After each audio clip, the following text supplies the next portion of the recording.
Kasama natin ngayon si Sir Christopher Ian de Terra mula sa Paaralang Jacobo Z. Gonzalez National Memorial High School. Para po sa inyo, ano ang mga estratehiya ang inyong gagamitin upang miyangkop ang iyong pamamaraan sa pagturo sa kurikulum ng matatag? To be honest, wala pang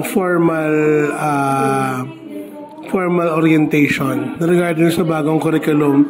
Pero in terms of strategy, kasi ang problem ng Philippine education setup ay yung comprehensions bilang Filipino teacher, na nakita ko personally na binawasan yung competencies ng Filipino. Siguro mag-focus tayo dun sa comprehension itself. Gagawa tayo ng mga gawain or activity na tutugon sa kakulangan sa pagkakaunawa ng mga bata pagdating sa pagbasa. Maraming salamat po, sir.